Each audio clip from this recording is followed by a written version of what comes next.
భారతదేశంలో కొత్త టెక్నాలజీని ఇంట్రడ్యూస్ చేసి బ్రహ్మాండంగా సక్సెస్ అయ్యాడు. హైదరాబాద్ నగరానికి ఈరోజు ఇది తీసుకురావడం చాలా సంతోషంగా ఉంది. ఈ ప్రభా గౌడ్, అజయ్ గౌడ్ వాళ్ళిద్దరు మంచి యంగ్ ఎంటర్ప్రెన్యూర్స్.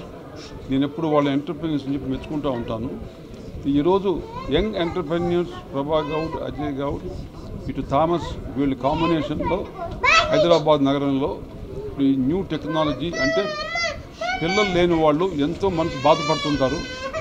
చాలామందికి పిల్లలు లేనప్పుడు వాళ్ళ బాధ ఎలా తీర్చాలనేటువంటి ఆ కోరికని ఇప్పుడు బహుశా భగవంతుడు వీళ్ళ రూపంలో వీళ్ళకి ఆ టెక్నాలజీ ఇచ్చి థామస్ రూపంలో ఈ ప్రజలకి సర్వీస్ చేస్తున్నాడు.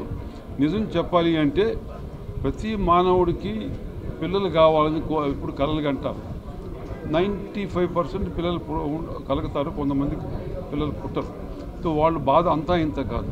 ఆ బాధను నివారించడానికి ఇది బ్రహ్మాండంగా ఈ న్యూ సైన్స్ టెక్నాలజీ వరల్డ్లో ఫేమస్గా 60,000 మంది పిల్లలను ఇంతవరకు భారతదేశంలో తయారు చేశారని సక్సెస్ అయిందని చెప్పి తెలిసింది. సంతోషం. నేను హృదయపూర్వకంగా అభినందిస్తున్నాను.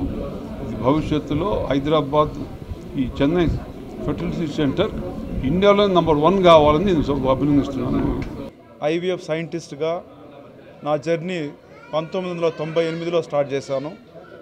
సుమారుగా నాకు 26 సంవత్సరాలుగా ఈ టెస్ట్ బేబీ ట్రీట్మెంట్లో నిపుణుడయ్యాను.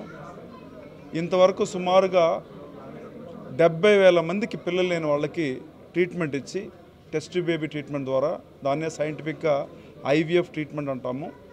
ఐవీఎఫ్ ట్రీట్మెంట్ ద్వారా పిల్లలు లేని వాళ్ళకి సుమారుగా 70,000 మందికి మేము ట్రీట్మెంట్ ద్వారా పిల్లలు పుట్టించున్నాము.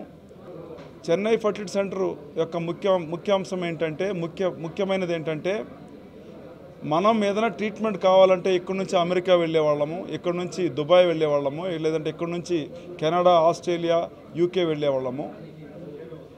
దాన్ని తిరిగి రాసిన చరిత్రని తిరిగి రాసిన ఘనత సిఎఫ్సికి దక్కుతుంది. ఎందుకంటే అమెరికా నుంచి, ఆస్ట్రేలియా నుంచి సుమారుగా 100 దేశాల నుంచి మన హాస్పిటల్కి ట్రీట్మెంట్ తీసుకోవడానికి అన్ని దేశాల నుంచి వస్తారు. అదేవిధంగా చాలా ఫర్టిలిటీ సెంటర్స్ ఉంటాయి, కానీ విత్ అడ్వాన్స్డ్ ఫెసిలిటీతో నార్మల్గా సక్సెస్ రేట్ 20 నుంచి 30% ఉంటుంది.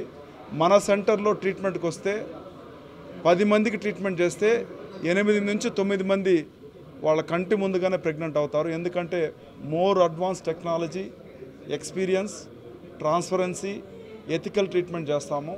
అందుకే ఈ హాస్పిటల్ చెన్నై ఫర్టిలిటీ సెంటర్ చాలా పాపులర్ అయింది. సో హైదరాబాద్లో కూడా ఇష్యూస్ ఎక్కువ ఉన్నాయి కాబట్టి ఇక్కడ కూడా సర్వీసు చాలామంది పేషెంట్స్ చెన్నైకి వస్తున్నారు కాబట్టి వాళ్ళకి అందుబాటులో ఇక్కడే ఇవ్వాలని చెప్పేసి మనం ఒక బ్రాంచ్ చెన్నై ఫర్టిలిటీ సెంటర్ అనేది హైదరాబాద్లో ఓపెన్ చేయడం జరుగుతుంది టుడే. ఈ రోజు నుంచే ఇక్కడ అన్ని విధాల ట్రీట్మెంట్, అడ్వాన్స్ ట్రీట్మెంట్ జరుగుతుంది.